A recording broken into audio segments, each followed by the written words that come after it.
Check out carmarshal.com. The link is in the description. They help support us.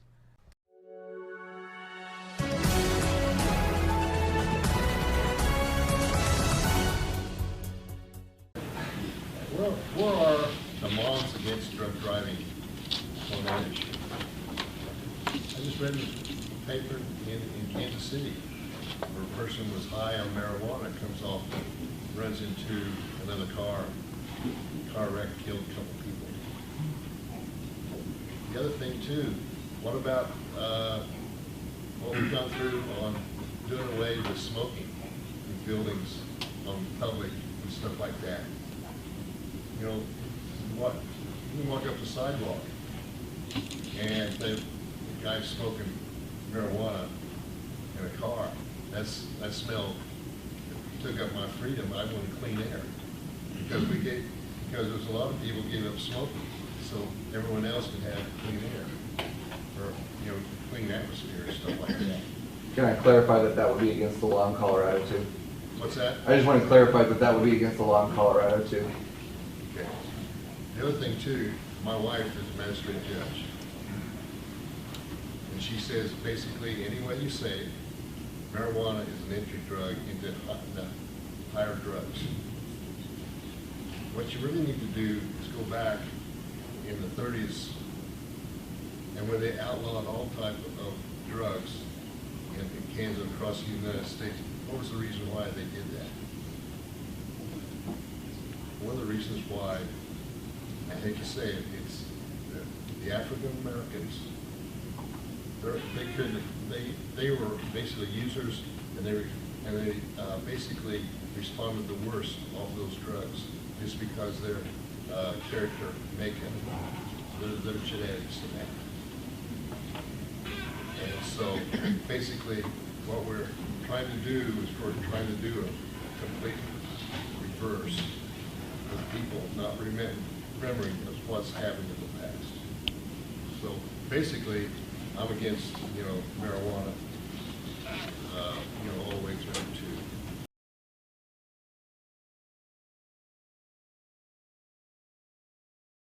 Watch, state rep says weed should be illegal because it makes black people crazy. A Kansas lawmaker is under fire this week after channeling the 1930s mentality on marijuana and claiming blacks are more susceptible to it. By Matt Agarist, January 9, 2018. Proving that ignorance and close-mindedness still reign in politics, during a Saturday legislative session debating whether or not marijuana should be legalized in Kansas, a state representative made the most asinine, unfounded, and outright racist comment about marijuana to be uttered from a politician's mouth in over a half-century. As State Representative Steve Alford, R. Ulysses, was failing miserably attempting to make his point on why marijuana should remain illegal in the state of Kansas, he began with unfounded and debunked myths before jumping off the racist deep end. Remaining entirely ignorant to the massive amount of evidence to the contrary, Alford attempted to paint marijuana as a gateway drug. Basically any way you say it, marijuana is an entry drug into the higher drugs, Alford said. Wrong. While studies on drug use show that almost every single person, 99% of all illicit drug users have tried marijuana before they did any other drugs, this does not mean marijuana is a gateway drug. Still, this insubstantial fact is used by reefer madness folks like Alford to bolster their claims that marijuana is a gateway drug. Advertisement. But when one looks past the surface of this claim, it becomes downright silly. It just so happens that 99% of these so-called illicit drug users could have also tried coffee, soft drinks, candy, or milk before moving on to harsher substances. Marijuana is actually an exit drug, as the promise it shows in curbing opioid addiction as well as relieving symptoms of PTSD and depression far better than the dangerous pharmaceuticals is evidence of this. Read more. States are legalizing pot at increasing rate, so why is the military training to combat marijuana? As TFTP reported, a JAMA internal medicine study looked at 10 years of data in all 50 states, concluding that states with medical cannabis laws had significantly lower rates of opioid overdose mortality.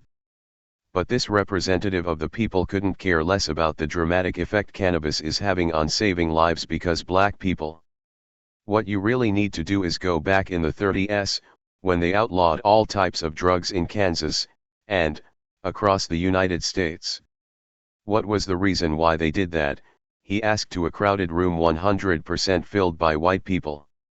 One of the reasons why, I hate to say it, was that the African Americans, they were basically users and they basically responded the worst off to those drugs just because of their character makeup, their genetics, and that. And so basically what we're trying to do is we're trying to do a complete reverse with people not remembering what has happened in the past. It was as if Alford channeled Harry Anslinger, the founding commissioner of the Federal Bureau of Narcotics, now the DEA, and began spouting off the lies and propaganda of the 1930s which were used to outlaw marijuana. When Anslinger rammed his reefer madness down the throats of all Americans in the 1930s, he became famous for such quotes noting that the primary reason to outlaw marijuana is its effect on degenerate races. Anslinger also said that reefer makes darkies think they're as good as white men.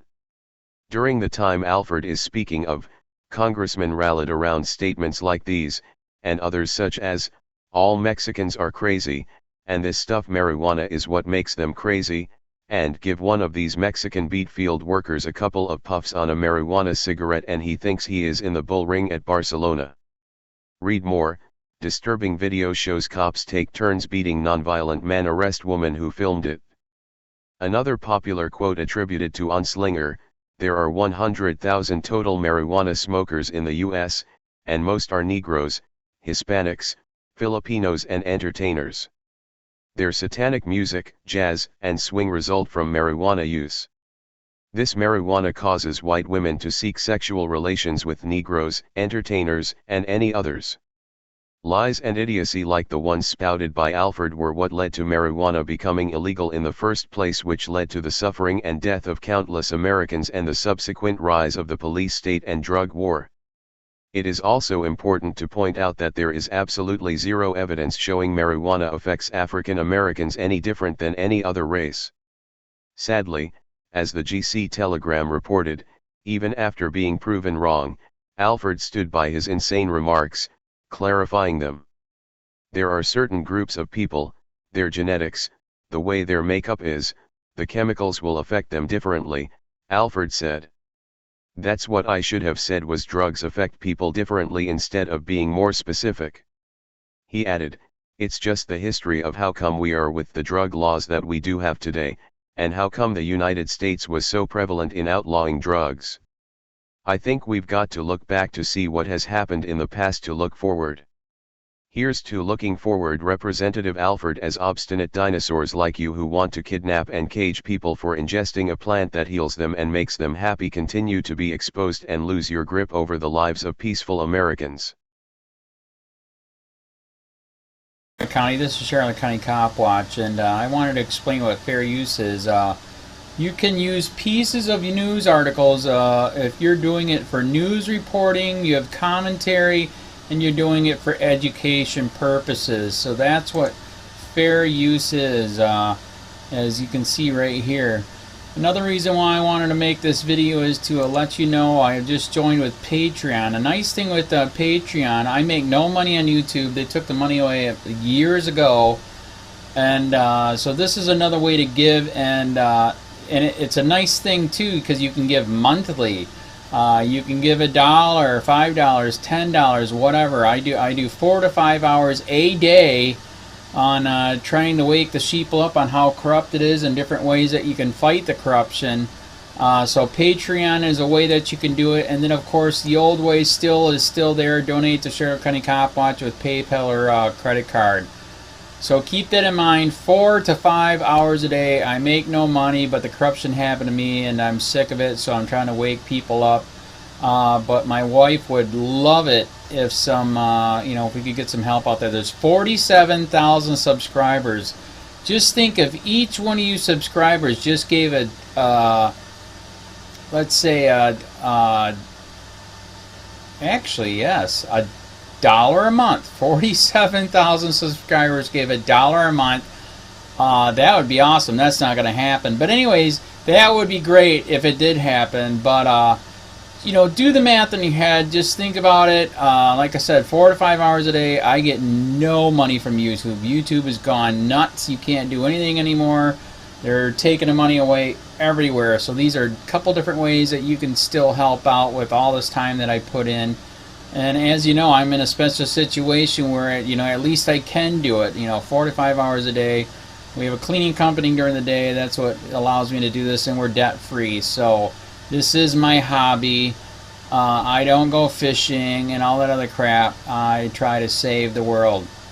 So help me out to make the wife happy, man. In fact, if you guys did give $1 a day, and there was 47,000 of you, and you did it, and each of you gave $1, and that was every month, oh my God, yes, I could quit. I could start suing them. Another idea too that we have is, you know, if I got, you know, some funds, we could actually contact everyone that has been ticketed and or arrested and put in jail and start sending them postcards to let them know we're here, and to see if everything went all right, and if it didn't, find out their story. So we could even do more investigations and more lawsuits. Lawsuits take money. So just think about that. You know, 47,000 of you so far right now. You know, $1 a day. I mean, $1 a month on Patreon, or $5 a month Patreon, 10, 20, whatever. Just do the math in your head. Help out. This is a lot of work every single day. Thanks.